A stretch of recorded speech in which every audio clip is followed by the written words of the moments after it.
Today I'd like to show you a different way to preserve your squash harvest. I was given this recipe last year by a friend and we so enjoyed this over the winter.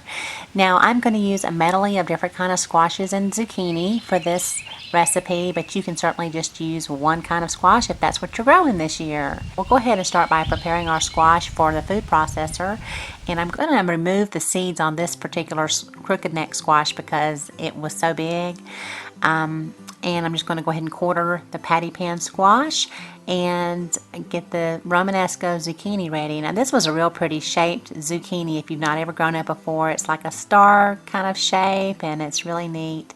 So again, that's called Romanesco zucchini. And I'll need one onion. I'm just going to use a white onion. And now we can go ahead and slice these down in our food processor. You'll need to slice them pretty thin. I've actually used a mandolin before when I made this recipe and it turned out great. I really like them sliced very thin. The food processor is a little bit thicker than I prefer, but that's okay. It turned out great anyway. And I will leave all of the measurements in the description area below along with a couple other details. So once you have sliced everything, go ahead and put it in a bowl. We'll add our salt, and I'm going to give it a little toss because I want to coat everything with the salt. And I remembered I had some sweet red pepper in the refrigerator, so I threw a little bit of that in here just to add a little color.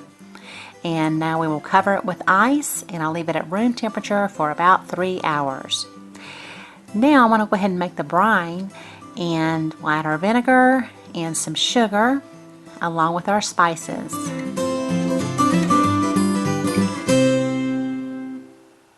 After about 3 hours, your ice most likely has melted, and so you can go ahead and drain this, but don't rinse it. And we'll add it to our brine.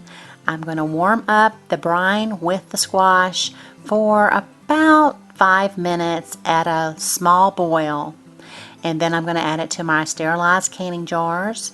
This is not a video on canning. I'm just going to show you how to pickle this. So I'm going to add my brine, remove the air pockets in there, wipe down the rim and make sure my squash is covered with brine, and we'll put our lid on there and tighten down the rim and give it a tiny twist back. And I'm going to process this at a rolling boil for around 10 minutes. After about 10 minutes, you can go ahead and remove your cans. I like to pull mine straight up out of the canner. Now this is some chow chow that I'd made, but I wanted to show you how I don't like to tilt the water off the top because it could break the seal. And we'll give them a cover with a dish towel until you hear the popping sound, and that way you know that they have been sealed. And after they've cooled, you can remove your rim, give them a label, and put them away for later on to enjoy. And I just could sit down and eat a bowl of them. And it is so good. And it also makes a great little side item. Here we had some baby back ribs with some grilled corn and baked beans. And this little dish just hit the spot with that meal. So I hope you can give it a try. Thanks so much for watching. Have a beautiful day.